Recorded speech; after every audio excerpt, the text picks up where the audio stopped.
Hello there, and welcome to the September 2012 edition of Media Sales Monthly.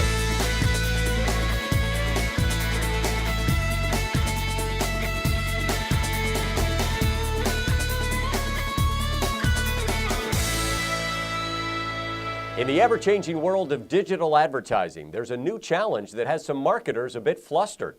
The question that's got them puzzled: how do I engage consumers on mobile platforms? For many years now, digital advertising has been about email or banner ads. But marketers who've tried to transfer those ads to the mobile and social space have run into some opposition from the very consumers they're trying to attract. On Facebook, for example, only 1 in 4 users prefer to see standard banner ads. The rest want immersive and integrated ads. And those integrated ads better not disrupt the user experience. They're less intrusive and therefore more effective when they appear during a natural break in an app or a game.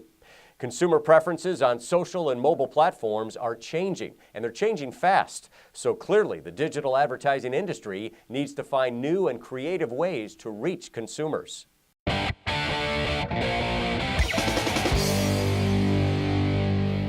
Marketers love social media because it offers them some great channels to use for engaging consumers. But social media marketing has a downside too, and the risks are real.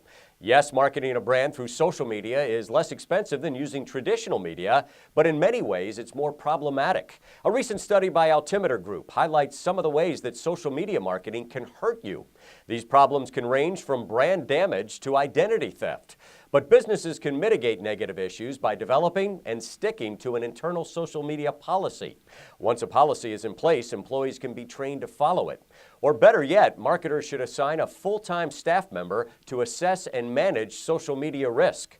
The top social media networks, Facebook, YouTube, and Twitter, pose the most risk of generating problems. That's mostly due to the size of those networks. But sometimes these networks change their privacy policies, causing marketers to scramble to adjust their settings.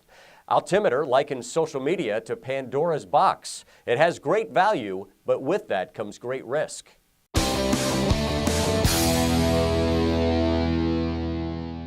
Many young American consumers are optimistic about their economic future, and that may translate to more spending in restaurants.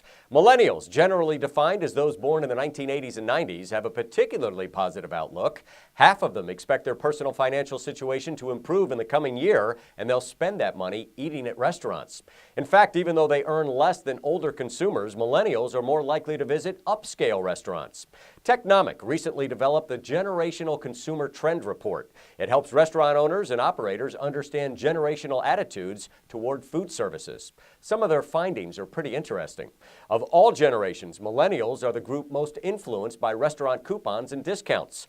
43% agree that coupons and discounts influence where they eat. 32% of millennials and 26% of Gen Xers say they don't have time to cook at home as often as they'd like. Baby boomers, just 13% say the same thing. Nearly 1 in 3 millennials say they often choose a restaurant based on how healthy it is. Only 21% of Gen Xers and 18% of boomers made that choice. Restaurants are competitive and they fight for share just like other retailers. Understanding the attitude and lifestyle differences by generation can really help them appeal to the right consumers. That's it for this edition of Media Sales Monthly. I'm Douglas Sells.